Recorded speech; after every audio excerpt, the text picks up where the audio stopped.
আসসালামু আলাইকুম, আনিশা কিচেনে সকলকে স্বাগত। আজকে আপনাদের তৈরি করে দেখাবো বিকেলের স্ন্যাক্স রেসিপি, শুধুমাত্র আলু আর ময়দা দিয়ে মুচমুচে স্ন্যাক্স রেসিপি। এটা কিন্তু আপনার চা বসিয়ে ঝটপট বানিয়ে নিতে পারবেন, এতটাই সহজ আর অল্প উপকরণে বানিয়ে নেওয়া যায়। দেখতে পাচ্ছেন কতটা মুচমুচে হয়েছে। চলুন তাহলে দেখে নিই কীভাবে আমি এই স্ন্যাক্সটা তৈরি করি। আগে থেকে ময়দা মেখে রেখেছিলাম, ময়দার মধ্যে লবণ, সাদা তেল আর একটু কালো জিরে দিয়ে ভালো করে ময়াম দিয়ে তারপরে অল্প অল্প পানি দিয়ে একটা ডো তৈরি করে নিয়েছি। এখন লেচি কেটে নেব, একটু বড় বড় সাইজের লেচি কেটে নেব।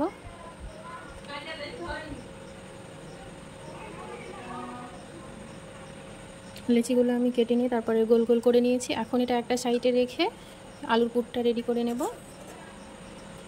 আগে থেকে আমি আলুকে সেদ্ধ করে রেখে দিয়েছিলাম, আর এখন আমি একটা গ্রেটার নিয়েছি আর গ্রেটার দিয়ে এইভাবে গ্রেট করে নেব। এইভাবে যদি গ্রেটার দিয়ে গ্রেট করে নেওয়া হয় সেদ্ধ আলু, তাহলে কিন্তু আলুর মধ্যে কোনো দানা দানা ভাব থাকে না, খুব সুন্দরভাবে একদম ম্যাশ করা হয় আর নাস্তাগুলো তৈরি করতেও খুব ভালো হয়।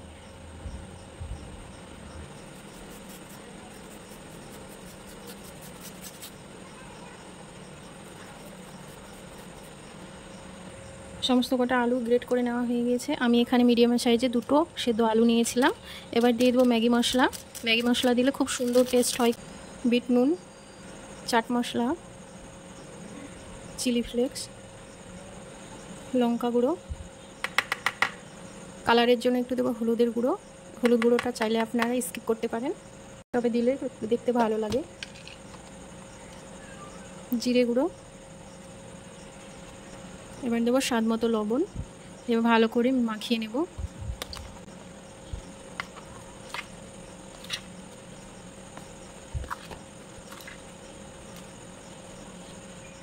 আলুর মিশ্রণটা রেডি হয়ে গিয়েছে। এখন আমি এটা একটা সাইডে রেখে দেবো আর রুটিগুলো বেলে নেব। একটা লেচি নিয়ে নিয়েছি, এখন বেলে নেব।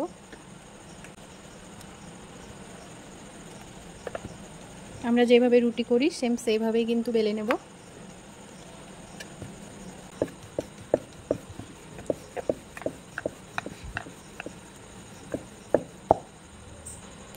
বড় করে একটা রুটি বেলে নিয়েছি। এখন আমি মাঝামাঝি করে এই বাটিটা বসিয়ে দেব। একেবারে মাঝ বরাবর কিন্তু এই বাটিটা আমি বসিয়ে দিয়েছি। এবার যে আলুর পুরটা রেডি করলাম সেটাই এবার চারিদিক দিয়ে এভাবে লাগিয়ে দেব।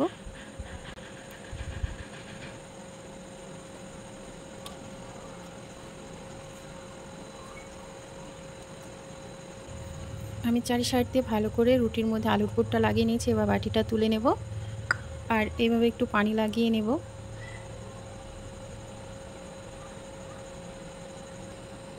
এখন আমি কেটে নেব।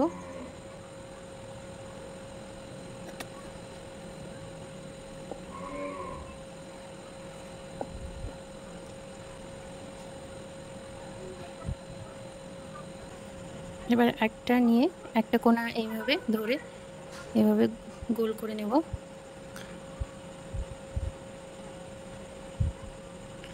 খুব সহজে কিন্তু তৈরি হয়ে গেল। আবারও আমি আপনাদের একটা দেখিয়ে দিচ্ছি যে কিভাবে এটা করতে হবে।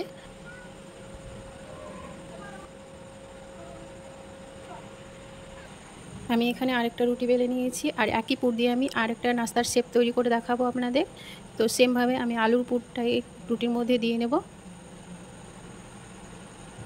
পুরো রুটিটাই আমি আলুর পুর দিয়ে দিয়েছি। এক সাইড দিয়ে ধরে এইভাবে আমি হাত দিয়ে রোল করে নেব।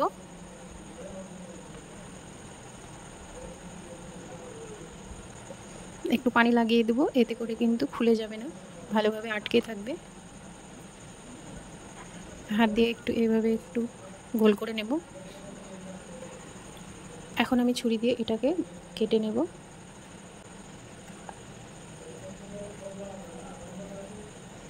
এটাও কিন্তু একটা রুটিতে অনেকগুলো কিন্তু নাস্তা তৈরি হয়ে যায়।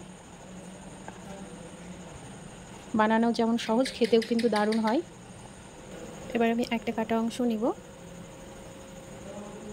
এইভাবে হাত দিয়ে একটু চাপ দিয়ে একটা দারুণ সুন্দর কিন্তু ডিজাইন তৈরি হয়ে যাবে। দেখুন খুব সুন্দরভাবে কিন্তু তৈরি হয়ে গেল। বাকিগুলোও তৈরি করে নেব। সবগুলো তৈরি করে নেওয়া হয়ে গেছে, এখন ভেজে নেব। আগে থেকে তেল গরম করতে বসিয়ে দিয়েছি, তেল গরম হয়ে গেছে। একে একে নাস্তাগুলো দিয়ে দেব।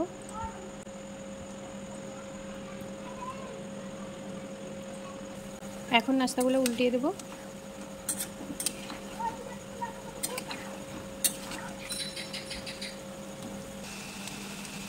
নাস্তাগুলো উল্টিয়ে পাল্টিয়ে লাল করে ভেজে নেব।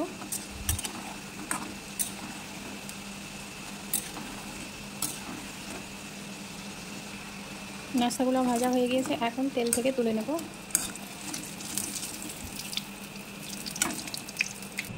সেমভাবে বাকি নাস্তাগুলো ভেজে নেব। ভাজা হয়ে গিয়েছে, এখন তুলে নেব। সমস্ত নাস্তাগুলো ভেজে তুলে নিয়েছি, এখন আমি প্লেটের মধ্যে তুলে নিচ্ছি। এই নাস্তাটা আপনারা গ্যাসে চা বসিয়ে কিন্তু ঝটপট বানিয়ে নিতে পারবেন, এতটাই সহজ, খুব বেশি একটা সময়ও লাগে না, আর অল্প উপকরণ দিয়ে কিন্তু বানিয়ে নেওয়া যায়। আর আমি কিভাবে বানালাম সেটা তো আপনারা দেখতেই পেলেন।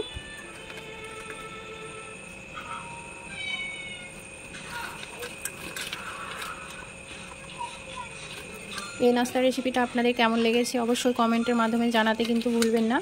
আর ভালো লাগলে like, share, comments and subscribe করতে ভুলবেন না। 2-3টে রুটিতে কিন্তু অনেকগুলো নাস্তা তৈরি হয়ে গিয়েছে। তো আমি এর সঙ্গে খাওয়ার জন্য নিয়েছি টমেটো সস। টমেটো সস দিয়ে খেতে কিন্তু যে কোনো স্ন্যাক্স ভালোই লাগে।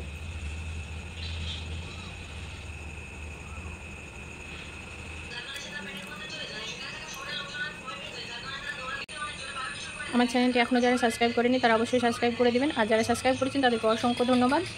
সকলে ভালো থাকুন, সুস্থ থাকুন, আল্লাহ হাফেজ।